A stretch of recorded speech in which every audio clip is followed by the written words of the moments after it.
Maybe when you were a kid, you played with remote control cars or assembled model airplanes, but you may not be familiar with an exhilarating hobby that combines the two and is growing in popularity. Christina Munoz got an inside look at a club that offers just that, and she is up late with us tonight. Yes. Thanks for being here. Good to be here on a Sunday night. You know, it really is a cool hobby. The Mid-Arkansas Radio Control Society has more than 100 members, and they really do take their craft seriously, but they also have a lot of fun.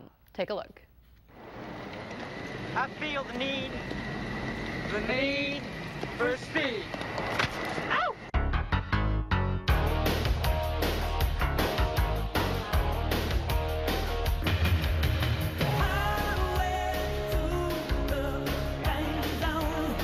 It may not be the danger zone, and they may not be naval aviators, but they are pilots.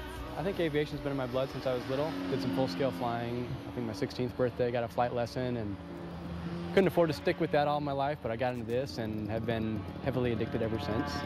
I can't stop buying airplanes, can't stop flying airplanes. So. The airplanes Ryan McCon now flies are just smaller than the real thing. They really are miniature aircraft, you know, whether it's a helicopter or an airplane, they really are just a miniature, but they operate in the same way.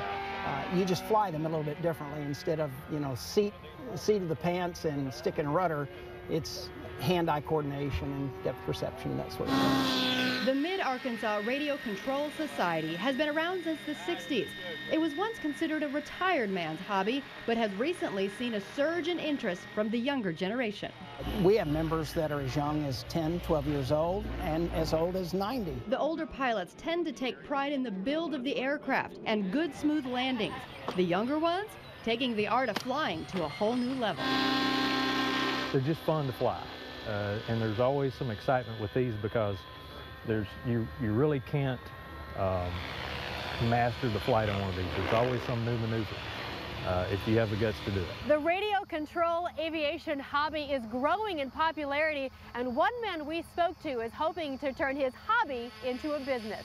You know, I've always been interested. I've always flown the little cheap things you can get at the toy stores and stuff, and you know, being in video, I thought, man, surely there's a way we can put a camera on these things and get some pretty neat footage. And Robert Davis was right.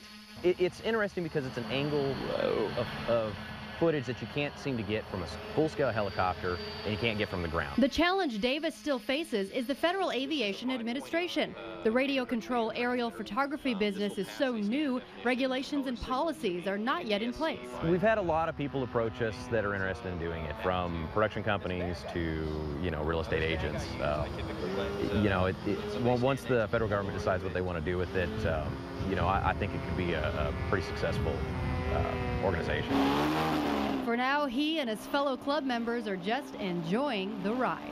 If you've never flown before, it's hard to describe the emotion. It's an adrenaline rush. It's relaxing at the same time. And truth be told, sometimes it's more about the fellowship than the flying. It's a camaraderie thing. There's lots of people involved with it, and it's really fun to do. It's just fun to camaraderie with other people, seeing the pilots, watching what they can do, making your skill better, watching and seeing and trying to learn and do what they can do. That didn't sound good. Oh, no. Yeah, that one's done. Oops. Was that you? That was not my fault, but yeah, we ran out of battery. It felt so bad. It's already been fixed, and Robert was fine. It's working again once again, but that's part of flying. Sure. Crashing sometimes is part of flying. So what if people want to go do this and hopefully not crash quite as much? No, exactly. You know, anybody can do it, and it's so cool. There's a website that they have, and we'll put that on our website, themarks.org, and if you just want to go out there and show up where they are, you can find out where they are on the website. They can hook you up to what these buddy boxes, what they called, and they did it to me, so I got to try flying where they would take control if it got bad or if it looked like I was going to crash. And you can see this online at KATV.com. It's so funny. He said, here's your throttle. I said, what's a throttle? I don't know anything about this. And they let me actually do that. So really, if you're interested, anybody can check it out. And the best way is to go to the website, and that'll be at KATV.com. And the video's under our videos tab on KATV.com if you want to watch Christina crash a few more planes. It's so much fun. I'll take the blame anytime. Thanks for being here. We appreciate it. Thank you.